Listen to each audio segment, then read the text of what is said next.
Hello and welcome everyone to today's Waves of Change podcast episode. Today I'm honored to have with me Dr. Swan Dao.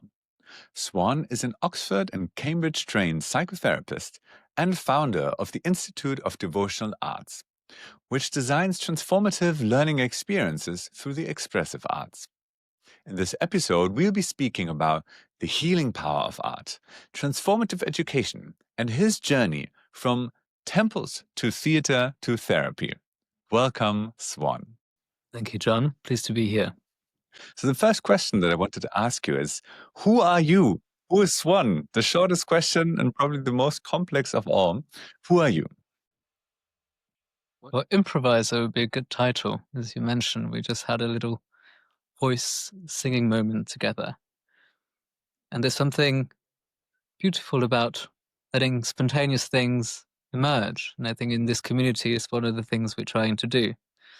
But officially, I'm a psychotherapist, educator, and experience designer. And I like to remind myself and people that the word psychotherapy originally or etymologically in Greek means the care of the soul. Psyche, psyche is the soul. So to me, it really is about honoring and respecting all of our parts, all our fragmented parts. Experience designer means I help people reconnect with this experience of life in different ways, connect with each other, and connect with things we're usually oblivious to, we don't really pay much attention to. An educator means I share that with groups. Yeah, thank you for this overview. I've been so blessed to have experienced your skills and your experience in so many different settings, from singing together to improv theater to dancing together. We shared a couple of moments here at Lakefront on Tuesday nights where you're invited to contact improv. And I'm curious to ask a little bit more about that background of movement, of dancing. What was your path into this? And I think historically what art was always about was bringing people together and to honor and celebrate that which is greater than us, which we call nature or God.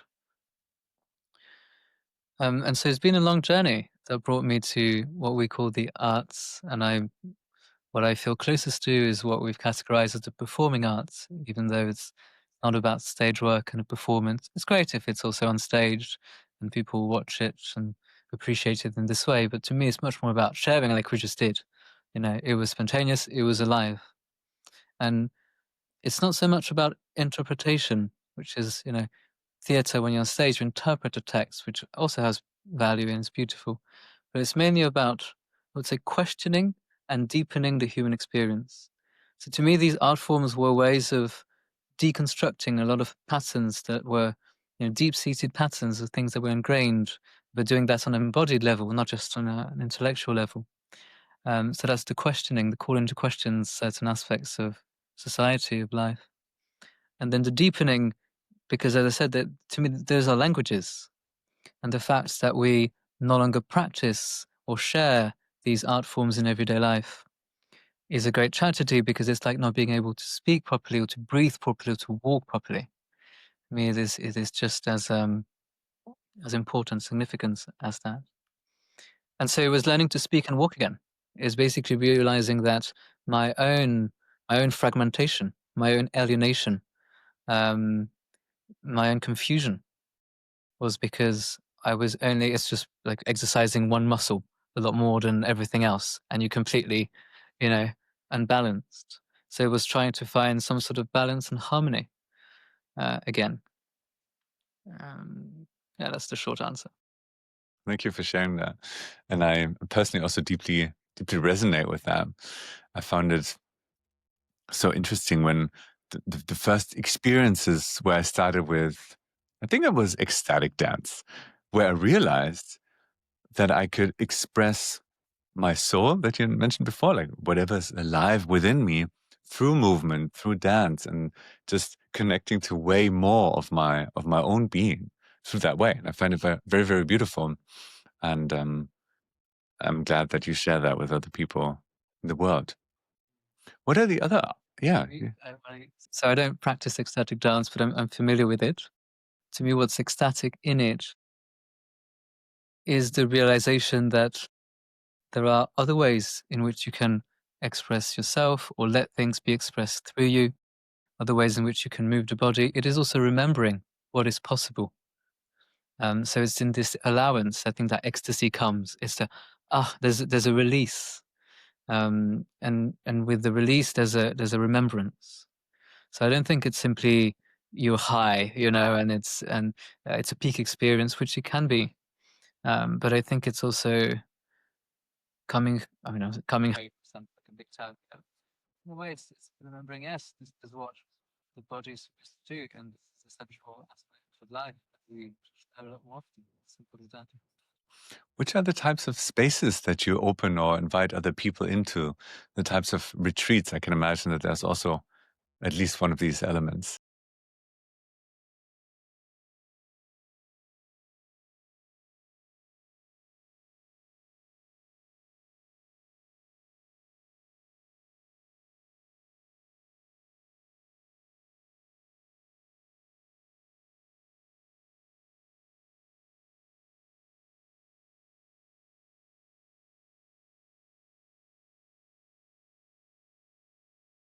And what in English we call the performing arts. I much prefer the French phrase, which is the living arts, les arts vivants, because they understand that it's about life and not merely performance of the stage.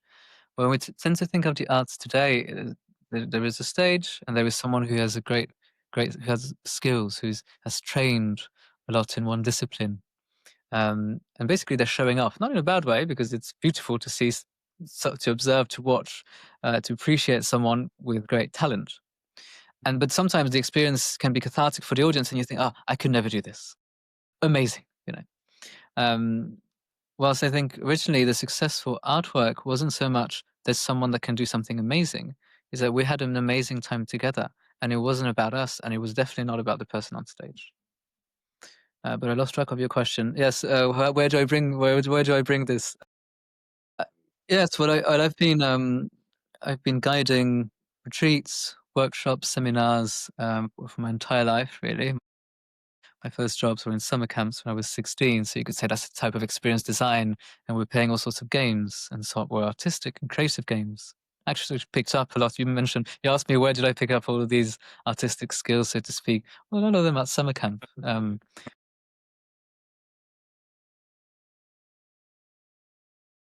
Yeah, so I guide. I mean, I think I taught and facilitated and spoke in. I think I counted it was about 20 countries. Because I was nomadic for quite some time, and I've never lived anywhere for more than 2 years. So these practices, or my life, has taken me to quite a few places.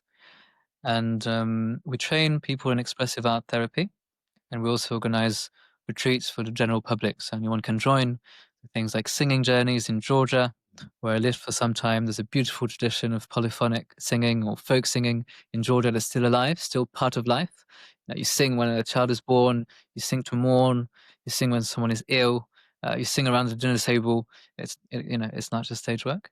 Bulgaria as well soon. So I organize retreats that are about singing in silence, where most of the things we do is we're in silence. We listen to the music of the world and the music that's alive within us, and then we also share it with vocal improvisation and other practices of the singing, but also work with other tools from what we call theatre, mainly. And the theatre is life. Theatre not so much again as interpreting a text. The text is your story. The plot is your life. I like to say that all you need is body, story, and what brings the two together, imagination.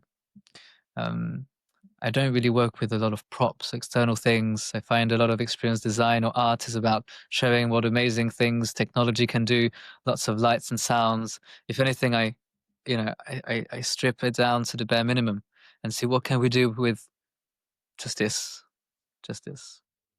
Yeah. To the inner technology, as it's sometimes called, which is already amazing. And I'm so curious, also about more parts of your journey that brought you there.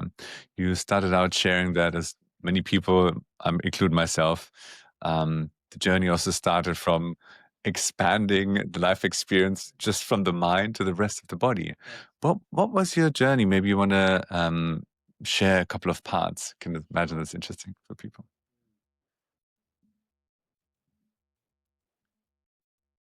I have an academic background in philosophy and theology.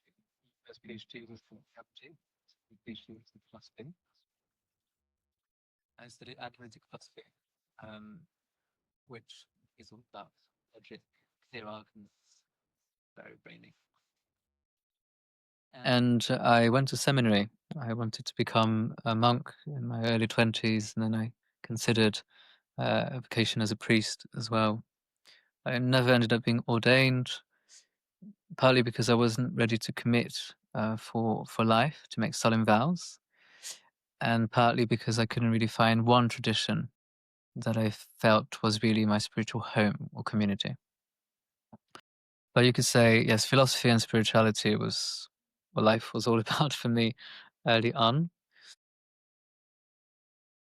And I grew disillusioned with that, partly because of the disembodied nature of some of the ways in which those uh, um, domains are approached today. And so then I went to drama school, and that was one of the turning points for me. I went to drama school. I studied physical theatre and applied theatre. So theatre is mainly about psychosocial transformation, addressing social topics and introspective, personal topics, and then I trained in drama therapy and psychodrama and all the more therapeutic modalities. But even early on, basically, I felt quite lonely as a child. Bullied at school. I was an only child. Summer camps saved me in many ways, and I was looking for a spiritual practice in a way that I could share with others, or what I considered spiritual, more meaningful, deeper experience of connecting with other people. And the first time I found that was one of the first times was through nonviolent communication. I took part in a 10-day intensive program. They organize those all over the world still today. And there I also discovered two very meaningful practices that you know as well. And that is constellation work, family constellations or systemic constellations, and contact improvisation, that are used as a non-verbal way to communicate in more conscious ways. So three very meaningful practices that remain with me to this day. Um, yeah, and then and my area of specialty and expertise in philosophy and also in theology was mainly ethics, politics, and aesthetics, and I wrote a lot on environmental ethics and animal ethics. But just similar to the spiritual side of things, I knew a lot, and I was spending a lot of time around environmentalists that were talking about saving the planet, but they couldn't name a plant growing in their backyard, and I was one of them, you know. And so then I started spending time with, just like, so theology took me to the monastery because people were fully embodying and living out their spirituality. They dedicated their whole life to this. I was really fascinated by the lifestyle, by the devotion, to what they thought was the most meaningful way in which they could live and honor the divine. And so similarly, just like, okay, I understood a lot of sophisticated arguments regarding environmental ethics and the worth of animals and so on and so forth. Um, then I started spending time with people who were trackers, who were botanists, who knew about bird songs, who were learning, or who knew a lot about wilderness skills, as they're sometimes called. And that was also fascinating to me, and also allowed me to connect with nature in a much more embodied, grounded way. Anyway, I'll skip a few chapters. I founded an organization based on care and consent, developing emotional and relational intelligence, tools like nonviolent communication, for example. And I founded a human rewilding organization, learning all these wilderness skills, bringing people in nature. Um, there was always an artistic component, so it's not just you learn how to make fire. It may sound a little esoteric and woo, but how do you actually relate to the fire? How do you relate to the tree, rather than just understanding how it works? Just measuring the sap. And obviously, that's the main thing we've lost: the connection, the relating on that level, not just on the now I understand how it works or how to do it, not just function. And so the nature connection organization, so to speak, and then on the way, I also train as a psychotherapist, mainly in Gestalt, in expressive art therapy, hypnotherapy, process work, so different healing modalities. Also realizing that a lot of what the things I've done was already healing, because it was already healing comes from the word wholeness. Again, bringing the parts together. And basically what I do now is I share and bring to people the things that were most impactful and meaningful for me. Yes, and then I founded the Institute of Devotional Arts with some people from the California Institute for Integral Studies. And we've been collaborating with mainly artists, but also lots of therapists and researchers. It's also about bringing together spheres and disciplines that rarely interact. As you can hear, I was fortunate enough to explore lots of different realms. And I sometimes lament the fact that we talk a lot about interdisciplinarity, but in practice there is very, very little of it. And so it was also about connecting the dots, yeah. Which is also what brought me here, actually. Beautiful. And I take that segue. What attracted you to Lakefront? And what was the connection where you saw these different pieces coming together maybe for you? I was already familiar with various projects in the Ekvaret ecosystem. Ekvaret means oak tree, as far as I'm aware in Swedish. And it also refers to an island, the Oak Island, maybe it just means oak, which is the headquarters of the Ekvaret Foundation that was established by Thomas Bjorkman, who's one of our founders. And he also initiated a number of projects as a social entrepreneur, and I was familiar with several of these projects, two of which are Perspectiva, it's a London-based metamodern think tank, and the Inner Development Goals, which many people listening to this will be familiar with, but which are the human qualities needed to address the Sustainable Development Goals. 5 categories: thinking, being, relating, collaborating, and acting, which is a very simple and also very intelligible map of inner development. And basically it's what I've always done in moral philosophy or in theology, but it's a different language. And I recognize that. And I collaborated with projects that were closely related to those initiatives. And it's rare to see, as I said just before, people who can connect the dots. And on Ekvaret, they also work with children a lot, actually. They organize summer camps, kind of new Boys and Girl Scout type activities. And, I also have this background. So I was very curious about this new community. I was nomadic for 5 years before that. Before, I lived in several communities, and I was in one in Montreal. Then the pandemic hit, chaos, like many people experienced, and I won't go into it in great detail, but I had to leave, and I had to leave Canada, which was a heartbreak in many ways. I still feel today. And since the pandemic, I was on the road teaching all over the world.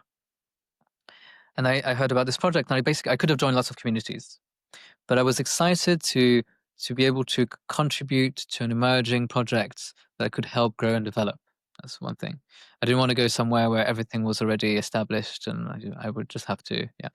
I also didn't want to initiate a project from scratch, to start something new. And I had done that. I did start one community in the UK, and I know how much work this is, and I wasn't ready. So this was kind of the perfect in between. I was part of the first cohort. So yes, so I would say the 3 things are bringing lots of different perspectives together, being part of this new emerging community, and also needing to be a little stable and needing a base for myself for some time. Yeah, thank you. And what would you say? What is the importance of communities like Lakefront right now? If we zoom out and look at it at a global scale, the communities like Lakefront, how do you think are they contributing right now to like a larger transformation or these times?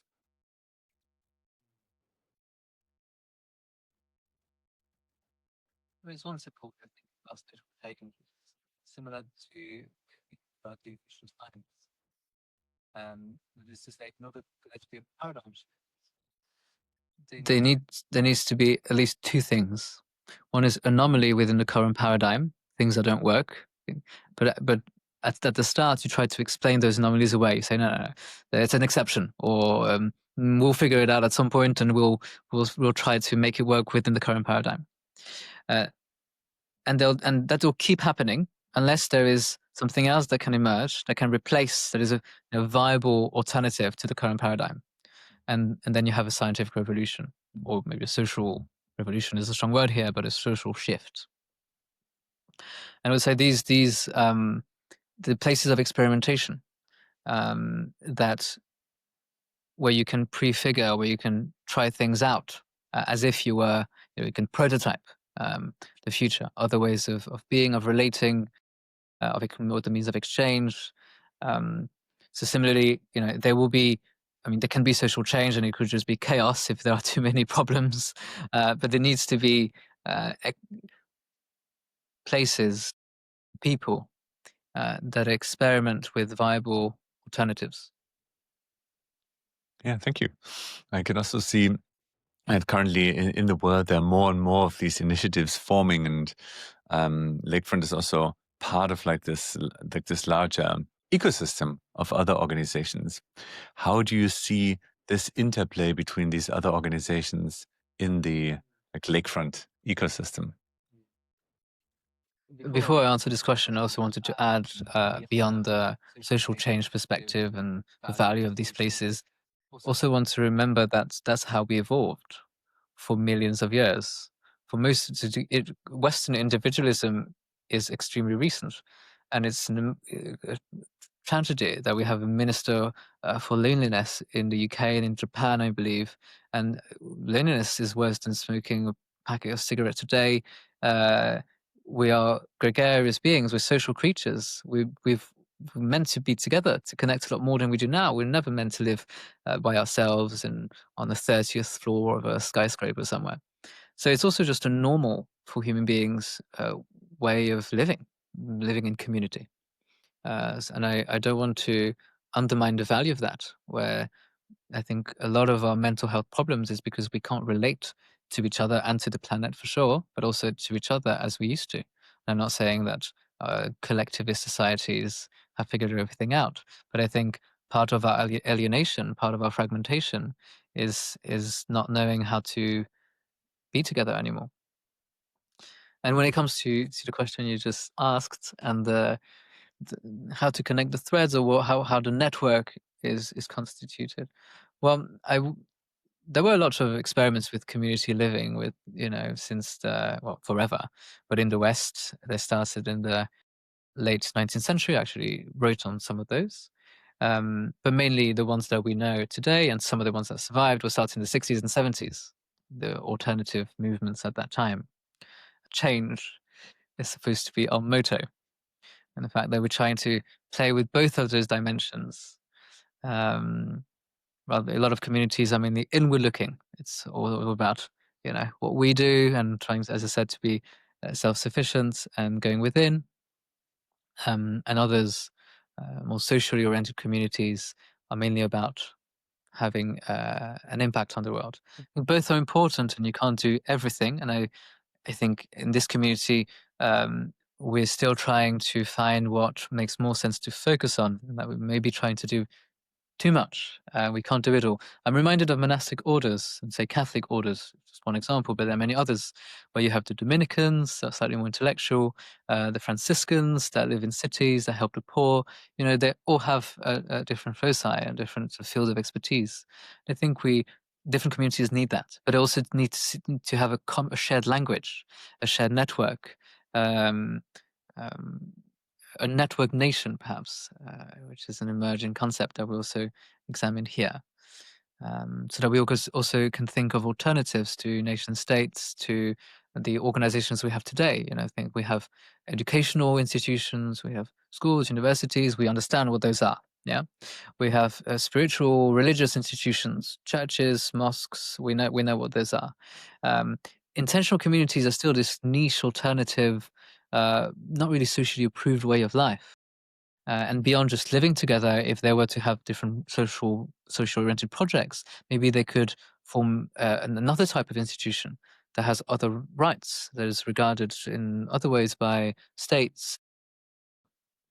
Um, yes. Thank you. And while you were speaking about the topic, you mentioned also network nations. And that was one of the residencies that happened here at Lakefront. And I got reminded that you also organized a residency while living here on the topic more of like pedagogical networks and education. And maybe you want to share a little bit about that residency that you organized.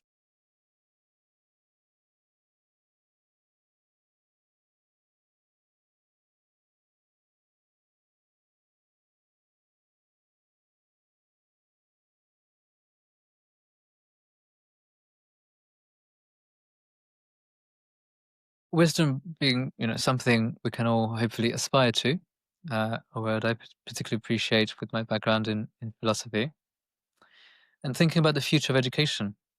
I was in academia for quite some time, and it's pretty clear that when it comes to content, information, all of this is readily available online.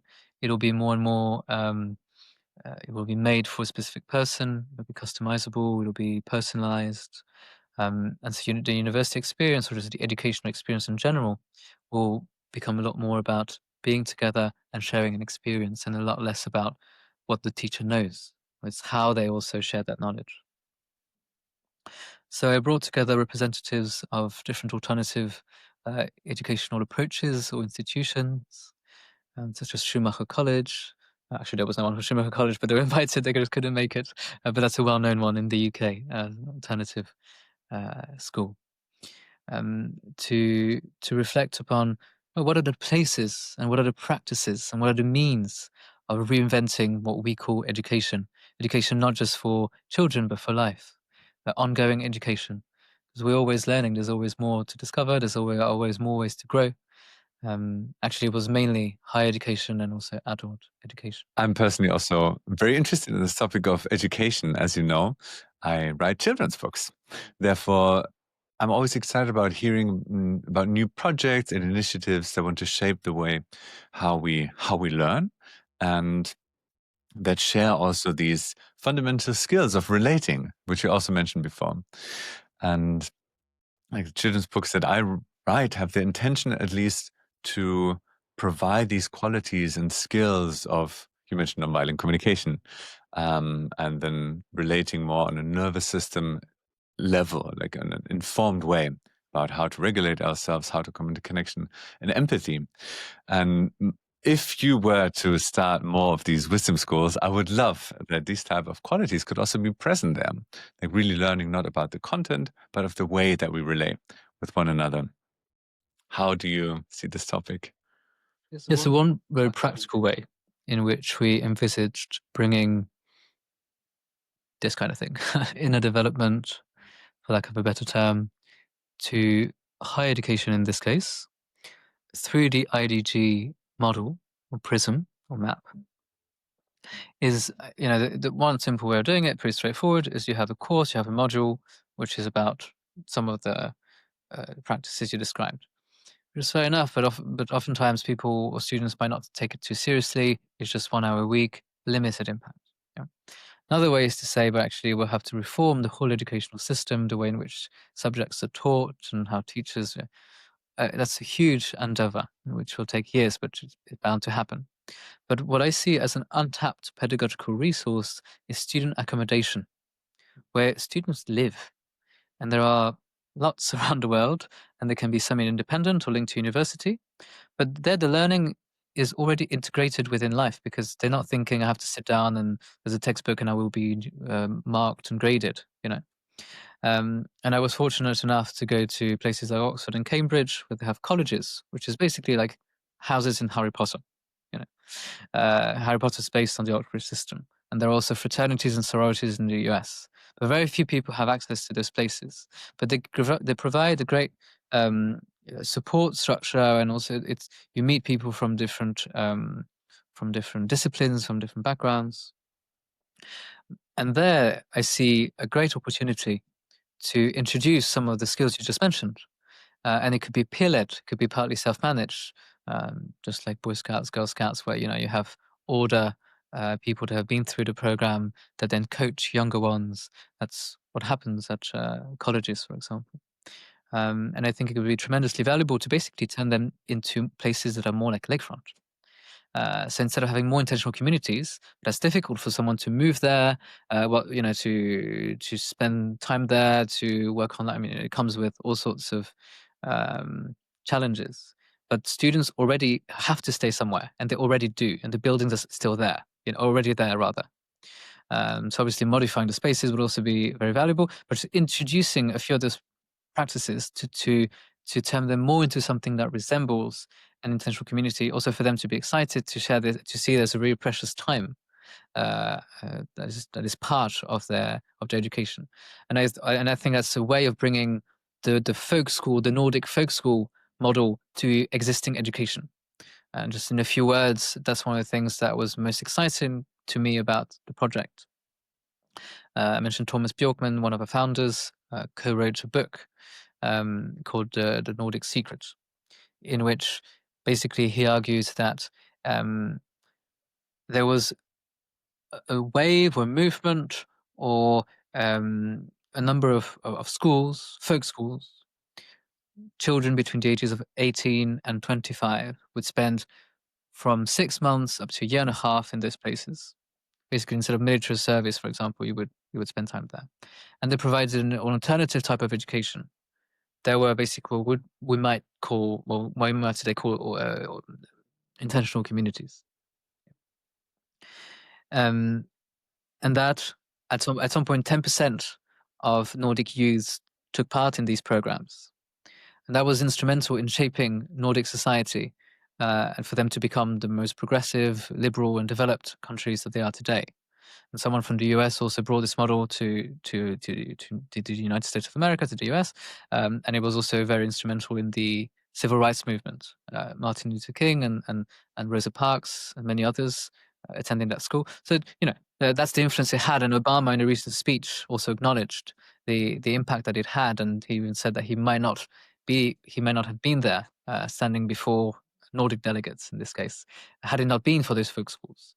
So that's how impactful they were in shaping society. Where am I going with this? Yes, and it wasn't. It's not so much the practices. I don't think were revolutionary. You mentioned singing. People think, "Oh, that's nice. Singing, it's nice." They sang together, but actually, it's how you are together in the spaces is what emerges spontaneously that you can't anticipate. It's not what's part of the program. Um, and it is those practices that really bring people together and get people to understand how to relate to the world and to each other in other ways. And then something will emerge from that is of great value, and that will shift the way in which people not just understand and perceive the world, the way in which people relate to and are in the world. And then they will really see or feel and sense on a deeper level what could be improved in society, and what is not really functioning as well as it could. I really enjoy that idea, especially also the shift from creating somewhere places that are intentional communities from scratch, which is just a lot of work. It's beautiful and a lot of work.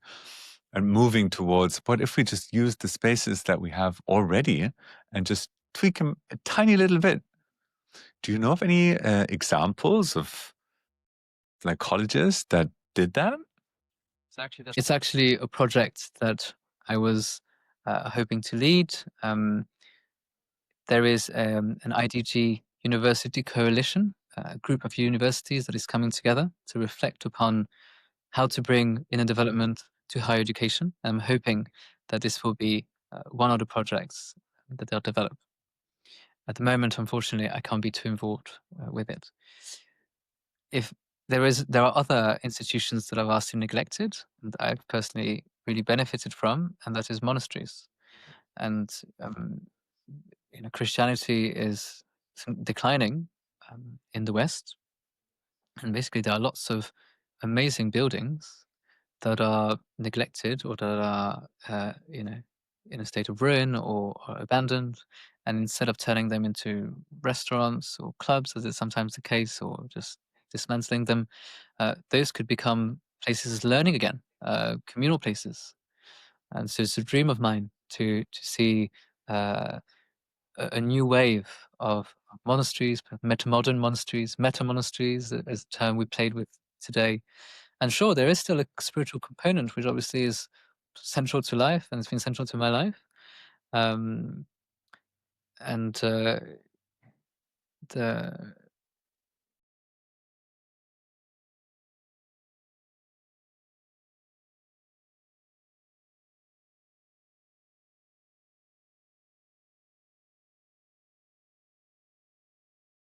body, mind, spirit, imagination, heart, whatever you want to call it. So finding this balance and harmony, and realizing that, yeah, some of you, maybe you have your temperament, or you're more inclined to focus on certain things. That's totally fine. And again, places will focus on different things, but still realizing, I think, a full human life is one that uh, includes those different ways of tasting, celebrating, um, sensing, um, what we call the human experience. While I was listening to you now, this idea popped up in my mind. And it's like a thought experiment to myself. I was imagining myself in a couple of years traveling through the world, visiting several communities. And then I imagined that stepping into one community and getting this sense of, I feel this is I feel Swan was involved in shaping this community. And then I thought to myself, and I wanted to ask you this question: if you were to start a community, like, what would be the elements that you would personally enjoy? Like, in your specific flavor, what would be, I don't know, maybe the rituals or the practices where you feel like, oh, that would be part of that community? Of course, I like to bring together experiences that you don't usually find in the same space. So in monasteries, it can be very solemn, very serious, discipline. And then you go to festivals, Burning Man, and that's crazy, creative, cheerful. So the more playful and the more solemn, for example, you already find the same space. So having both of those energies and many others in the same space. I mean, we started with improvisation and spontaneity and creativity, and I think that's fundamental to life. But also with a respect and also learning from tradition. I studied comparative religion and theology and philosophy, so I know we're standing on the shoulders of giants, and we're trying to reinvent the wheel in all sorts of ways. So I don't believe in always like constant innovation. I think we have it all already, and I think there's very little new under the sun, if anything. Um, so the serious and the playful, the creative and new, and the traditional. And I do care about space and aesthetics, and so how things would be, how we inhabit the space, how the space is designed is also very important. And I would, um, uh, yeah, so those are some of the things that come to mind, and it would be, some people would definitely be living on site as a permanent, semi-permanent community, but I would also want other people to be able to visit, to spend some time there, come on retreats, extended periods of time. Because we go on a lot of 2, 3, 4 week-long retreats these days. But it's rare for someone to really take several months off, and that's what we used to do. And time is what we or lack, and we think we can't afford, but what we need most. And it's extremely valuable to take the time. So being able to open a space for people to spend a significant period of time somewhere, just like they're doing here, I think is extremely valuable. And the last thing, perhaps, if I'm to say one more thing,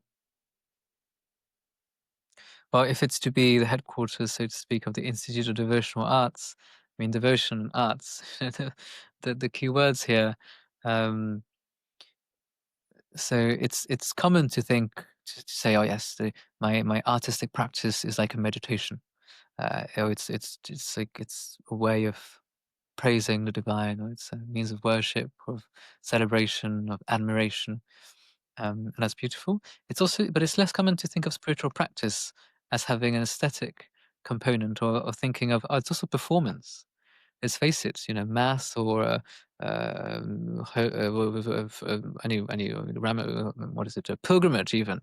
There's a performative aspect to it, and I don't mean it in the sense of you on stage and we observe you, and I mean it's in there is something about the aesthetic experience and the spiritual experience that very much overlaps, and that's been the case in my own life, and romantics have written and talked about it at length, and many others. Um, and so think also thinking of not undermining the value of our institutions and of our social structures and paradigms, but it's also a game, you know. Um, so also approaching what we're doing as play, both serious play and also absurd play and everything in between. Um, and I also think the last thing is, um, it may sound trivial and trite, but I think it's important. It's a safe and brave space, as they often call today. And that's what I found at summer camp and in many other monasteries and places I went to, where people, yes, are partly, away from society and all the noise and the daily lives, and so yes, a place of restoration, to ask the questions that need to be asked, uh, to welcome silence and song, to be with yourself and with others, um, and with the land. There are many places like this today. We need more of them. I suppose my place will just be one drop in the ocean. Um, I'd be happy to share this drop with you. I would definitely love to visit that place and experience it. And I can imagine that it would be a very colorful place with different people and experiences and backgrounds, a lot of play and creativity. The sauna, definitely a good idea. And you also mentioned right now not taking ourselves too seriously. And that reminded me of what is hanging currently at your door. There's like a clown's nose. And I want to ask you, like, where's that from? That specific nose or the clown in general? Uh-huh. Hmm.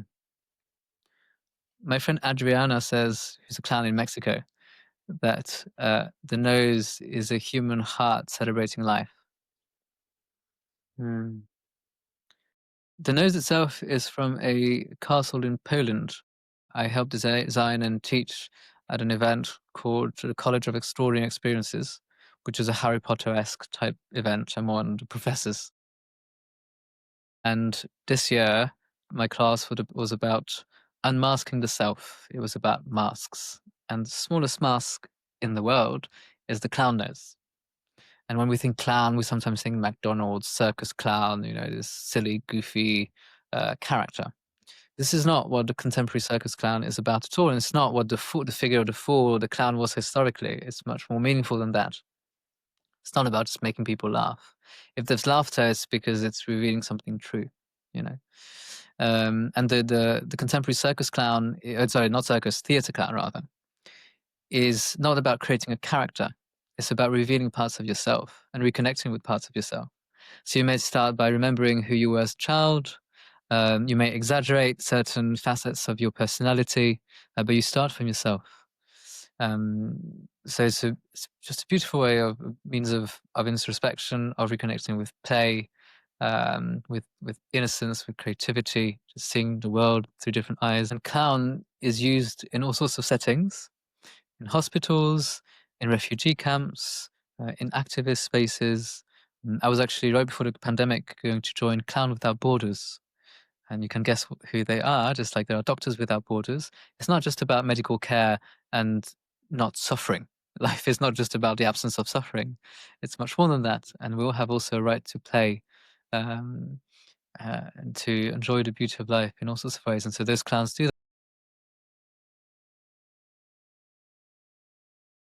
Not only things are great, but the clown tries and just fails over and over again. It's embracing and celebrating those failures. It's all very empowering in this sense. Um, so one of the common exercises is just really you just enter, if there's a stage or a room, and just look at people and see what happens. And there are performances and um, that have been rehearsed, but what I'm most interested in all things in life is improvisation, as we started. So these improvised performances that are the most authentic and genuine. Thanks for sharing that story. I was curious. I knew it was about the castle in Poland where you were co-facilitating this experience, but I didn't know about the other background story. And as this conversation is currently like slowly coming towards its end, to the close, I also wanted to ask you if there's anything that you would still like to share. If someone is listening right now and you're like, wow, this is one thing I really wanted to share, or one thing I wanted to let people know, wanted to express to people listening, whatever that is, now is a good space for that.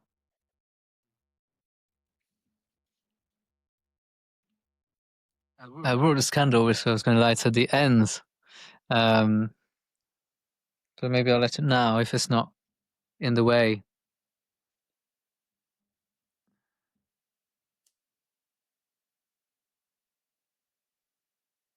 Yeah.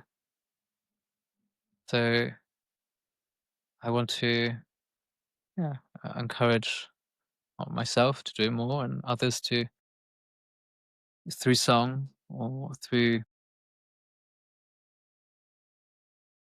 other artistic would be reductive because and this word to me, the word for art in Greek is techne, from which we get the word technique, technology. It just means a craft, like the art of something, you know. And what is the art of art? You know? And it's not art for art's sake. That's a recent Western invention. It's art for life. It's art at the service of life. So to me, whatever artistic creative moment enhances, deepens, makes your experience of life more beautiful and more meaningful, that's the successful artistic moment or experience. It's as simple as that. And so it's about just finding again those fundamental, it's very simple and accessible. It's not about skill and talent. It's just what we do, just like breathing and walking. Ways of being, relating, and interacting with each other and with the world that we've forgotten. So it's about remembrance. Yeah. So I'd like to let's see, one last second.